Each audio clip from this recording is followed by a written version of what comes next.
पुढे जाणार नाही मी. बरेच पुढचा माऊलीने खूप त्याच्याबद्दल सुद्धा पंचाक्षर मंत्र काय, षडाक्षर मंत्र काय, त्याचे महत्व काय, माऊली खूप सखोल असं सांगितलेले आहे.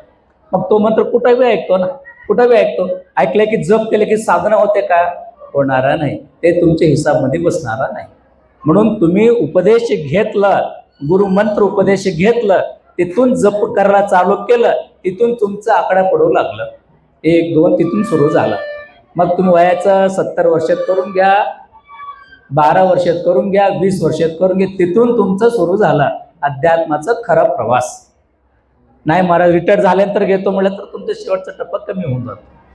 म्हणून काय घेतलं पाहिजे, एवढा गुरुमंत्राचे महत्व ते फक्त आपल्यामध्ये समजू नका, बरं लक्षात घ्या. फक्त वीरशैव लिंगायत मध्येच आहे अशातला नाही.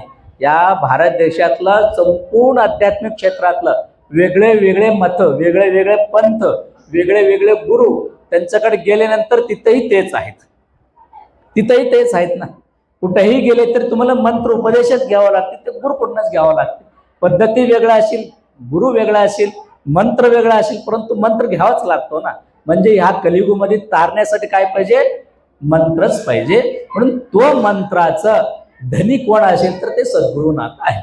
म्हणून माऊलीने परमरशी ग्रंथ सुरुवात करत असताना पहिला स्मरण गुरुलाच केले आणि पहिला महत्व गुरुच त्यांनी सांगून पुढे निघाले.